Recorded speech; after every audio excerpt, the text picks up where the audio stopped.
बहुत ही दिव्य प्रसंग, इतना दिव्य प्रसंग है। महामना शुकदेव राजा परीक्षित को श्रवण करा रहे हैं। हे राजा, त्रेता युग में लंका से जब परमात्मा श्री राम अखिल कोटि ब्रह्मांड नायक मर्यादा पुरुषोत्तम राघवेंद्र सरकार जब अयोध्या में विराजमान हुए तो सीता जी के मन में एक भाव आया। क्या भाव आया? बोली, राम जी, मैंने 14 वर्ष के वनवास में सारे ऋषियों का, ब्राह्मणों का खूब आतिथ्य सत्कार स्वीकार किया, उनसे आशीर्वाद भी हमें प्राप्त हुए। अब मेरे मन में इच्छा है कि अब हमें आप अयोध्या के राज सिंहासन पर अभिषिक्त हो गए हैं। मैं ये चाहती हूं प्रत्येक दिन एक ब्राह्मण जो है, एक संत मेरे यहाँ भोजन करने पधारे और मैं उनको अपने हाथों से रसोई बना करके उनको भोजन कराऊं। विप्र प्रसादा,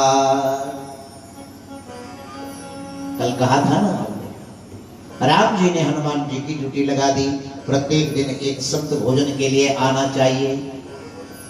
प्रश्न क्या है कि गिरिराज के चारों तरफ भगवान ने ग्वाल बालों को बचाने के लिए गिरिराज गोवर्धन का छाता बना दिया, चारों तरफ बलदाऊ भैया ने बाढ़ लगा दी, बाहर का पानी बाहर। परीक्षित कह रहे हैं, उस पानी में, उस जल में ब्रजमंडल डूबा क्यों नहीं? इस कथा के प्रसंग में त्रेता बोले, राजा रामचंद्र महाराज की जय। 3-4 महीने बीते, जनक नंदिनी वैदेही ने कहा, राम जी, पतिदेव हे स्वामी, मैं आपसे एक निवेदन करना चाहती हूं। क्या? कहो ना प्रिय। निवेदन यह है कि जो भी संत आते हैं मुंह जूठा करके चले जाते हैं, मेरी रसोई पड़ी की पड़ी रह जाती है और मुझे बड़ा दुख होता है। कोई ढंग का महात्मा बुलाओ। यानी कि ये सीता जी के मन में एक बहुत ही, यानी कि लेश मात्र अभिमान आ गया कि कोई ढंग का भोजन करने वाला ब्राह्मण कोई मिलता नहीं है। राम जी को अभिमान प्रिय नहीं है, बिल्कुल भी प्रिय नहीं है। भगवान ने कहा, ठीक है। हनुमान जी को कहा, जाओ दक्षिण भारत चले जाओ। प्रेम से बोले, श्री अगस्त्य मुनि महाराज की। हमारे उत्तराखंड के अंतर्गत मुनि महाराज का नाम इन्हें दिया गया है, अगस्त्य महाराज को। और हमारे कुल देवता भी हैं ये, और नाना परिवार के भी देवता हैं। और अगस्त्य महाराज इतने खतरनाक, इतने भीषण, ऐसे प्रचंड देवता हैं कि अगर प्रसन्न हो जाएं, वारे न्यारे कर दें। और अगर थोड़ी सी गलती किसी के द्वारा हो गई तो आप कभी किसी उत्तराखंड के जानने वाले से पूछना।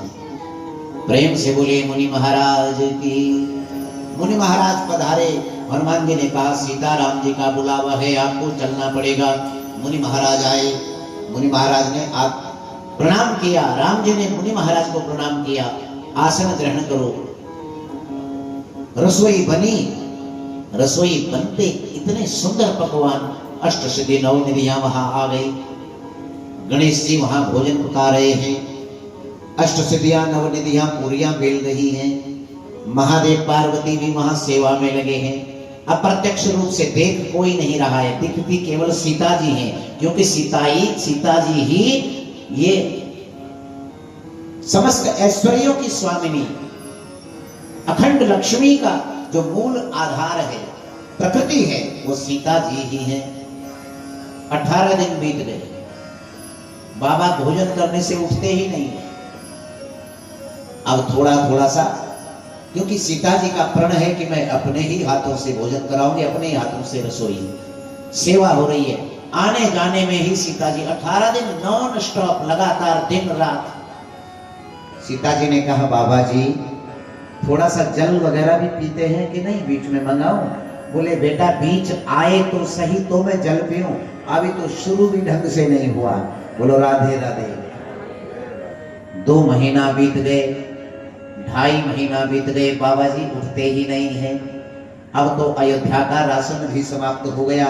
लक्ष्मी जी के मन में जो अभिमान था कि मैं अन्नपूर्णा हूं को आदेश कर सकती हूं, अष्ट सिद्धि 9 निधियां यहां हैं, सब फीके पड़ गए मेरे मुनि महाराज के आगे।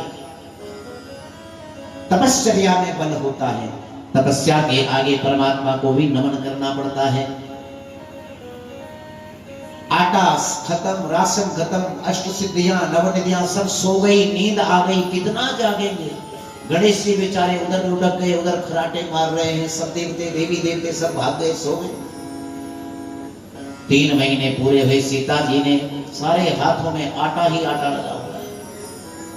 बाबा कहते हाँ लाओ लाओ बस लाओ। राम जी के आगे गई सीता जी, हाथ जोड़े कि मैं समझ गई आपने मेरे अभिमान को दूर कर दिया है, प्रभु क्षमा करती हूं, आज के बाद ऐसा नहीं होगा।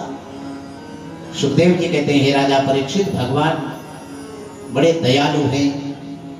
अति कोमल रघुवीर स्वभाव, यद्यपि अखिल लोक कर राव। भगवान का स्वभाव बहुत ही कोमल है। भगवान समझ गए अब महालक्ष्मी जी का जो अभिमान है वह दूर हो गया है। बाबा को इशारा किया, अब हो गया। जैसे ही इशारा किया तो सीता जी खुश हो गई, प्रसन्न हो गई कि बाबा जी उठ जाएंगे। लेकिन थोड़ा सा राम जी ने विनोद माने हंसी मजाक के भाव से कहा कि बाबा जी अब थोड़ा पानी भी पी लो। सीता जी फिर कांपने लगी कि 3 महीने तो पूरियां खाने से नहीं हटा, अगर इसने पानी मांगना शुरू कर दिया तो मेरे तो पानी लाते लाते सिर पर छाले पड़ जाएंगे। हाथ जोड़कर कह दिया कि बस इनको टालो, अब पानी वानी नहीं। अगस्त जी महाराज उठे और कहने लगे राम जी हाथ धुलाइए, चरण धुलाए, मुखारविंद धुलाया अगस्त जी का।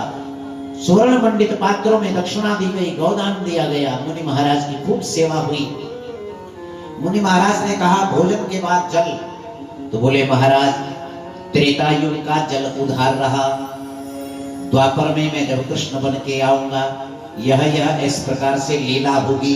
इंद्र जो है सारे ब्रजमंडल में जल ही जल वर्षा देगा, प्रलय कालीन मेघों को वृष्टि कर देगा। सारा ब्रजमंडल जब जलमग्न हो रहा होगा तब आके आप अपनी कृपा करके अपनी प्यास बुझाना। प्रेम से बोलो आनंद कंद भगवान। हे राजा परीक्षित, आज त्रेता युग का वह उद्धार नंदनंदन यशोदानंदन ने गिरिराज को धारण करते करते मुनि महाराज का ध्यान किया।